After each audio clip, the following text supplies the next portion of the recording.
হালের আলোচিত সমালোচিত ধারাবাহিক নাটক ব্যাচেলার পয়েন্টে দর্শক মনে এখনও বিদায়ের সুর। গত শনিবার রাতে এই নাটকের চতুর্থ সিজনের শেষ পর্ব পরিচালিত হয়েছে। এর মধ্য দিয়ে গত কয়েক বছর ধরে চলা নাটকটি শেষ হলো। একদিন আগে শেষ পর্ব লিখে ফেসবুকে পোস্ট দেন এর নির্মাতা কাজল আরিফিন অমি। এরপর অনেকেই নাটকটির পঞ্চম পর্ব আনার আকুতি রেখেছেন অমির কাছে। পাঠকের কৌতূহল ধরে নির্মাতাকে প্রশ্ন করা হলে তিনি বলেন, আপাতত নাটকটির কোনো সিজন আর আসছে না।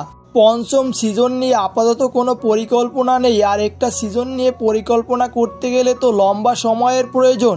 ততদিন বেঁচে নাও থাকতে পারে, যে কোনো একটি দুর্ঘটনা ঘটতে পারে, এই চরিত্রগুলো একসঙ্গে নাও থাকতে পারে। ব্যাচেলার পয়েন্ট সিজন 5 আবার হবে, সবাই কি বেঁচে থাকবো? সিজন 4-এর শেষ লগ্নে নানা ধরনের প্রশ্ন ঘুরছিল। নাটকটি নিয়ে আপ্লুত অমি বলেন, প্রত্যেক মাসেই আমরা ব্যাচেলার পয়েন্টের শ্যুট করতাম।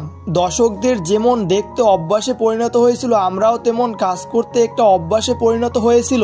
আমরা গত মাসে লাস্ট লট যখন শ্যুট করি তখন সবারই খারাপ লাগছিল, মনে হচ্ছিল কে যেন হারিয়ে যাওয়ার অনুভূতি হচ্ছে। ব্যাচেলার পয়েন্টের ক্যামেরার সামনে বা পিছনে যারা ছিল প্রত্যেকেই নাটকটি নিজের মনে করেছিলেন বলে জানান অমি। শুধু আমি নয়, আমরা এই নাটকে যারা চরিত্রে তাদের ক্ষেত্রে একই ব্যাপার ঘটেছে, তারাও একইভাবে লালন করেছে এবং মানুষের ভালোবাসাটাও সেভাবে পেয়েছে। নাটকের অভিনেতাদের ছবি দিয়ে একটি আবেগঘন পোস্ট করেন অমি জানান, ব্যাচেলার পয়েন্টে চতুর্থ সিজনে সবচেয়ে সাড়া বেশি পাওয়া যায়, সবচেয়ে বেশি দর্শক জনপ্রিয়তা এবং সবচেয়ে দর্শকের মতামত এবং ভিউ সিজন 4-এ সবচেয়ে বেশি পেয়েছি।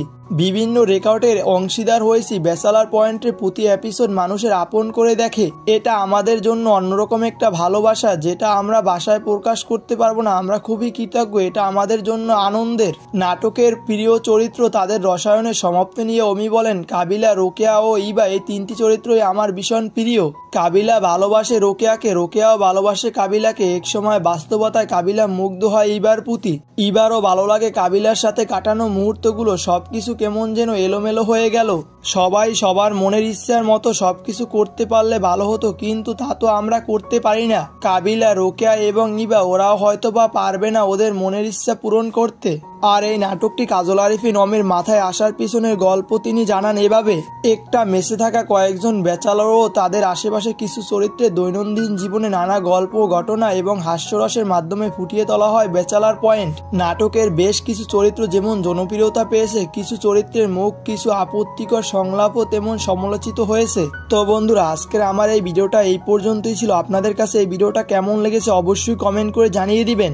আর এই ভিডিওতে দেখতে চাই আপনারা কে কে ব্যাচেলার পয়েন্টের ফ্যান রয়েছেন এবং ব্যাচেলার পয়েন্ট সিজন 5 চান, অবশ্যই কমেন্ট করে জানিয়ে দিবেন। হয়তোবা আমাদের দর্শক আগ্রহ বেশি দেখলে কাজল আরিফিন অমি হয়তোবা খুব শীঘ্রই সিজন 5 নিয়ে আসবেন আমাদের মাঝে।